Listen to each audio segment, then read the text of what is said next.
Behold, my glorious supporter True Mr.FOoT has asked, who is Business Zeus? And why should we care? This is a parlay question that you said you wrote down late at night while writing some parlay questions. It makes me really happy that when people write parlay questions, they like record some in advance and then save them for later months. That's a level of engagement that I'm flattered by, that you're really having fun with this thing. So it makes me really happy.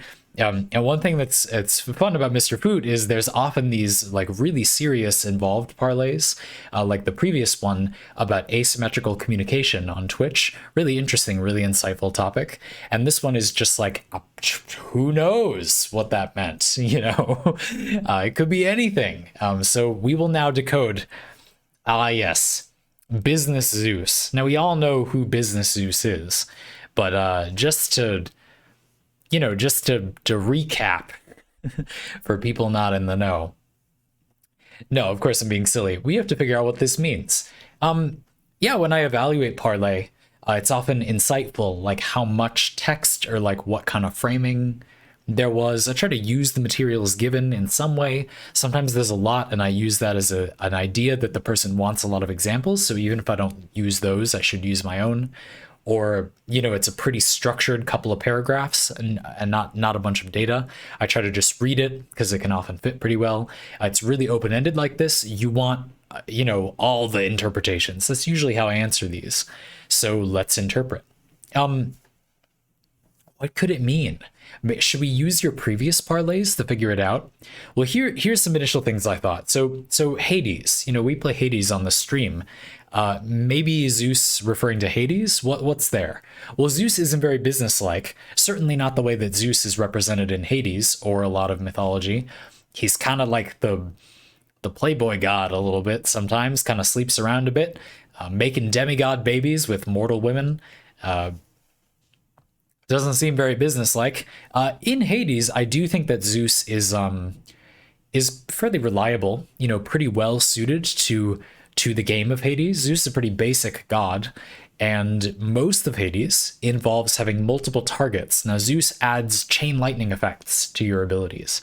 We won't get into too much the competitive or the sort of meta or build diversity aspect of Zeus. Often good on weapons that hit more quickly for less damage because you do a flat amount of damage with the lightning, but that's as far as we'll go. Zeus gives your attacks chain lightning, and in Hades, up until the Hades fight, you're generally attacking or fighting multiple enemies. So Zeus is very reliable. Like, it's very rarely just terrible to have Zeus. There's not a lot of weapons where Zeus is really bad.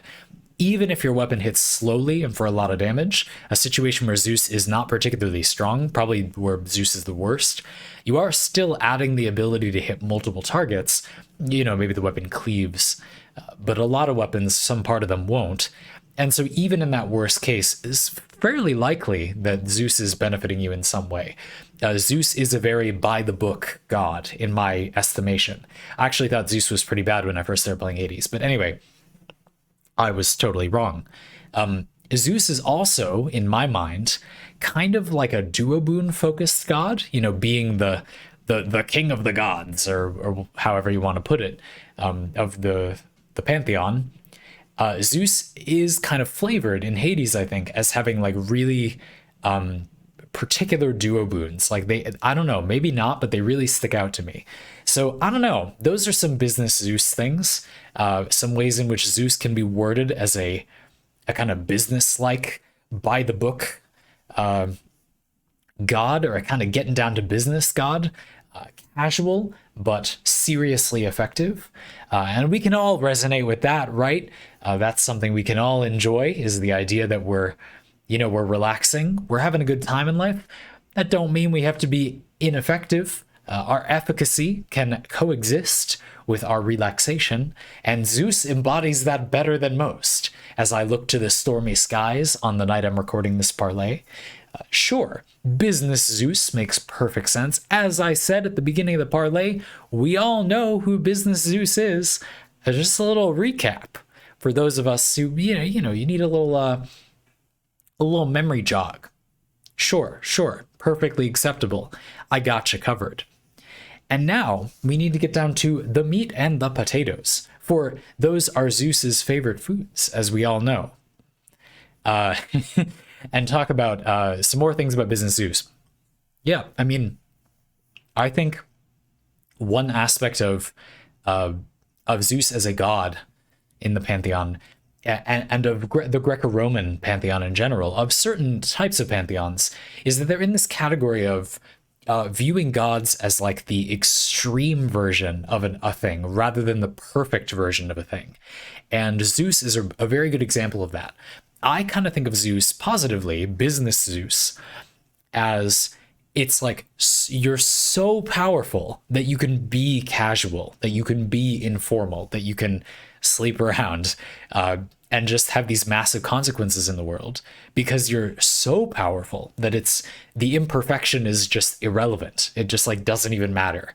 Is a kind of interesting inversion of Zeus being kind of a lackadaisical or a messy god. The Greco-Roman pantheon is sometimes kind of a mess, but I could sort of see a reframing where there's this sort of casual, the trope of the not always gods, but there's a trope of a powerful character that acts casual or sly or kind of moseys around with you, puts themselves seemingly on your level, but then you overstep and they boom, like they assert themselves, And Zeus kind of feels like that to me. You mortals will receive my blessing, for you have caught my fancy. And then the mortals are like, hey, you're that sick man, like give me a bunch of booze and some cute people to do this stuff with. And Zeus is like, no, hubris, die. And lightning bolts you and turns you into a sheep. Like, idiot, I can't believe you would be so cockamamie in my presence. You get a little bit of that. Business Zeus, always business. No matter how loose the tie is, it remains attached. You do not mess with Business Zeus. No. And I do really like the variety of depictions of deities in human culture, including these. I have a lot of affection for the Greco-Roman pantheon, as do a lot of us. And it kind of ties into this thing about contingent difficulty. The Greco-Roman pantheon is referenced a lot in fiction and just in literature. And there's a question about why. A lot of it is, in my English major opinion, because it's easy. It is easier to reference things than to come up with your own. I believe that contingent difficulty, that is, including references that you kind of have to decode or be in the know to understand that part of the work, is nearly strictly worse than writing something original. It's just easier. If you can assume that the person reading is an educated member of society that's read the Grecian classics, your Iliad, your Odyssey, your Homer, they've read their Homer, they've read their Shakespeare, is a similar concept, then you, the writer, can be, it's not usually thought of this way, but I think you can be lazy, I would be pejorative, and just reference those things rather than making up your own clever reference that a lot of people in the world would understand even though they haven't read some work. In other words, a reference from nature or something you don't have to have read. It's particularly tempting in poetry, where you have a limited amount of space, to evoke a symbol that the reader might already have a lot of feelings about. Odysseus's journey back after the war. Sure, if you know about that, then you can add in a line about that, and suddenly there's a lot of condensed information there. But I believe that you're kind of cutting corners. What you've actually done is cheated by taking advantage of the reader's knowledge, excluding the readers that haven't read that work, and taking the easy way to condensing a lot of information into one line, simply by piggybacking off of an existing work, not by coming up with something relatively more universal, something truly novel. You can decide for yourself if you dislike that, if you think that's pejorative or a negative thing. But I think it is.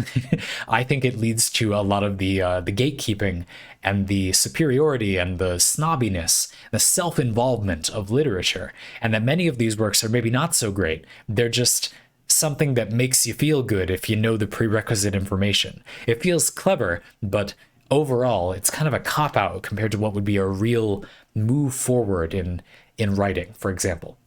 This happens in all sorts of stuff. Now, there are many great writers, great in that they're good at putting their words together, not that they're considered to be great. That they talk about things in an interesting and helpful way is what I mean. That's what I think. Who have debated this topic, who have wondered, should Zeus be the business for common literature? Should we be referencing these deities so much? And one of the very few arguments that I've heard that convinces me for why we should reference them is that there are sometimes when the focus of the work isn't on creating those novel things. A really good example of this is in video games pretty often. It can be helpful to reference an existing pantheon to invite the viewer into your interpretation of it, or to allow the viewer to focus on the mechanics with something to expect from the rest of the game, to create a framework in which you can tell a story, to use Dungeons and Dragons source material so that you don't have to create new races every time, and teach the player a bunch of like relatively mundane details about the world that maybe it'd be more fun if we just focused on something else. You don't need to worry about that every time. There is some value in having a standard cast of characters, the commedia dell'arte, a cast of theater tropes that would wear distinct clothes historically, and then the audience would kind of know, oh, they're wearing like a blue robe with a yellow sash, and that means they're a prince that lost their wife, or they're a widower, you know. And you just kind of know that, and then you can focus on the story being told with those characters, especially in older traditions of theater where audience members might come in partway through the story, and inviting them in like that might be kind of valuable. The audience might also be relatively less well read, for example, or people weren't as literate or something. Any variety of social conditions that would make it favorable to give the audience a little leg up. That clearly has some utility. There's just a place and a time for it. So I'm not saying all references are somehow negative. There is in hindsight, now that we've brought it up, I hope kind of obvious situation where it's clearly beneficial to reference something known. And I do think that the Greco-Roman pantheon is popular because it's distinct, because it's a lot of deities rather than the few that a lot of popular religions nowadays have. And they act differently. They have a different attitude. They're not all business, or they have a different kind of business. They have a different vision of gods that are more suit and tie, but knows how to relax a little, rather than a vision of perfection that I guess resonates with a lot of people nowadays, but it certainly don't make much sense to me. And I can much more understand and resonate with pantheons of imperfect, or like maximizations of human qualities, which is kind of what the Greco-Roman pantheon is in my mind. Zeus is like the most indulgent, or Dionysus is the most indulgent, not perfect indulgence, not like not getting drunk, just the most drunken guy, you know, not the most drunk, but the embodiment of that thing, you know, an elemental version of that thing. And Zeus is kind of the most god, you know. You're imagining more, if you were a god, what would that meaning of what a god is, what would you do? It might be like Zeus. You would smite people on a whim. You would have sex with people, hopefully consensually. You would drink the ambrosia, do some of the judgment and some of the prophecy and a little bit of the killing from time to time, and some of the lightning, and make people afraid of you and stuff. I don't know. Zeus is like an elemental petty god, just like the poster child, the sales rep for godhood or deification of a concept, more than kind of anything I can think of. And so, yeah, I mean, is that what you meant by Business Zeus? Heck if I know.